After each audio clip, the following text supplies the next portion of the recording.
There's UTEP. Schedule. So let's They go with have an easy first game. start to the coaching graphic. Go to the coaching staff graphic first, because that's where this whole thing starts, is the coaching. So if you don't know what UTEP did, so last year, Gavin Hardison's final year with the team. If you don't know who he is, he was like 18th year senior with the team last year, and he gets hurt right before, he was either right before the season started or right in the first game. They go through 3 quarterbacks with injuries, and then McConnell takes over, the freshman. Now he's starting, so finally they're having the same quarterback who was QB1 all off season getting the start, and they like this kid. He was a highly recruited kid, so they have high hopes at quarterback. But really, the coaching staff, they brought in the entire Austin P. Yeah, Scotty Walden's from Austin P. His defensive coordinator JJ Clark also from Austin P. Didn't they bring in like 3 or 4 transfers as well? Their top 4 additions on our addition sheet are all from Austin P, FCS Austin P, who I think we said have been kind of a powerhouse in the FCS. Not that anybody would know that from just FCS God, but FCS God, yeah. So I guess hope it translates is the way that he's going through it. I think that's the same thing that most FCS coaches do. They just take any players that were really good on their team with eligibility left. That's what he did. It's worked for some other guys. I hope he's in the right conference to do it. It's not obviously not the strongest conference. A lot of 4-win projected teams. So if there's a team that I could see kind of making a run here and winning a lot of games, it's a team that had a lot of talent come over and know the system. So I thought this was a really good hire, and I like that there's a lot of continuity with their whole coaching staff. Yeah. So yeah, like Sauce said, pretty much you have the that injuries at QB was rough. I mean, they had 3 quarterbacks go down. They had their 4th stringer, K. McDonald. He took over.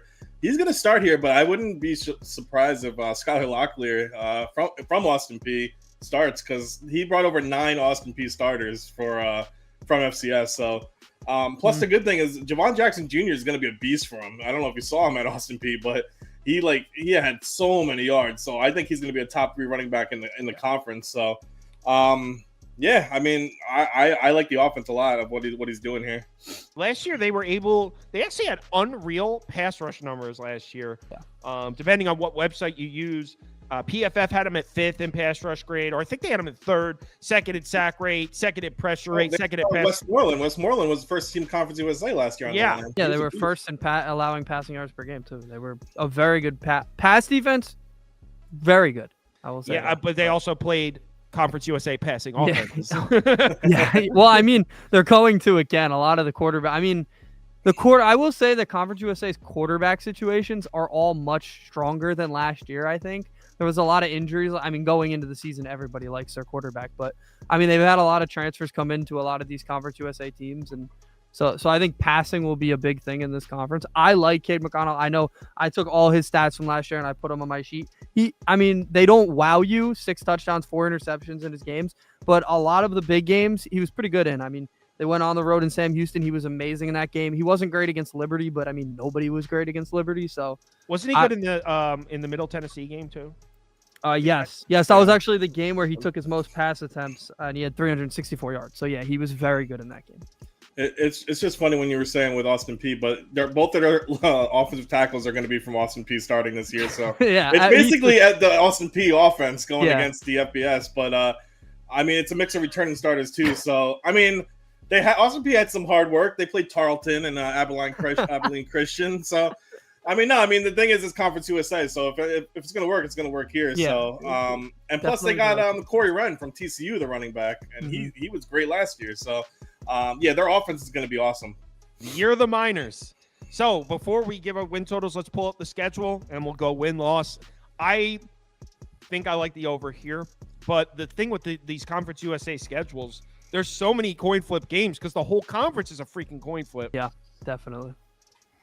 It's their non-conference, I don't think are coin flips. That's the thing. Like every single one of their non-conference games, I feel very confident. No, so there's a Central Michigan game in there, I think. Who plays but it's funny because every over/under that you're gonna list is like 4.5. It's like so funny. It's like everyone's just like right in the middle, 4.5. It's Liberty, Western Kentucky, and then everyone's at 5 or 4.5. Yeah. All right. So Proppyver's bringing up their schedule should be their Nebraska should start. Yeah. Yep, probably bringing it up now.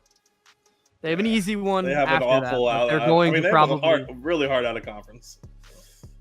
One sec. I should pull up. I'm gonna. Pull There we up go. the game lines because like I'm curious what that line is against Nebraska. All right, so on the road in Nebraska is a loss. Matt Yeah, Rules, they should get crushed. Yeah. Matt, this is New the year- quarterback, freshman Yep. quarterback. Yeah. Yeah, Matt, that's a loss. Yeah. Southern Utah win. At Liberty loss. At Colorado State, I don't know. I haven't looked at Colorado State at all this year. Is They Tyler won't. Nicolosi still there? They though, won't. right? Yeah, they won't win that game. They're a much like improved. Colorado team. State? Yeah, Colorado Colorado State's State's good. very improved from what they Based were. on last what? year. And they were not terrible. No, they added a lot of good transfer portal guys. Same coaching staff. Obviously, Fowler, Nicolosi still. Also, Andy, Nebraska's given 28. Ooh. With a freshman? Damn. Ooh, I'm interested. I feel like week 1, you guys are gonna have to talk me out of a lot of Conference USA teams. I'm not talking that shit. Go bet it. That line is 28 with. All right. Yeah, and Nebraska's Nebraska still. So Colorado State, let's say, loss. Home Sam Houston's a win. That's 2. At Western Kentucky, loss. Home FIU, probably a win. They could probably run the ball in FIU. Yeah, they should be That's able to. 3. I have it as a win. At La Tech, loss. I have Sonny that Cumbie. loss. Yeah, loss. Yep. Home Middle against Middle Tennessee is Tennessee. a loss as No, well. that's a win. Middle Tennessee's coaching staff. Oh my god! I got a win. Yeah, on this one, I'm Yeah, aware it's a that win. the whole That's a win. coaching staff has That's gone. a win. Home against Kennesaw State. That's a win. That puts us at 5. Yeah, Give me that's the a over. Give me the over. Even if I'm we- writing this might be on I actually bet too. Even if we disagree, we do disagree on Middle Tennessee, but I think they'd beat New Mexico State anyway. So that's an easy 5. They're gonna Yeah. lose to Tennessee too. They're gonna get crushed. Yeah, well, I would assume they lose on the road at Tennessee. bro. At Neyland, yeah. that would be a Yeah, tough one. I would say. Yeah. Oh, so you can get this. Hold on. Proppy wants to know what Scoop's pick is. It's gonna be over 4.5. Let's go. It's a it's minor actually program. 4 in conference, but that Southern Utah game is gonna put them over. Yeah. That easy one there. That Yeah. should be. All right, next team. All over for the Miners.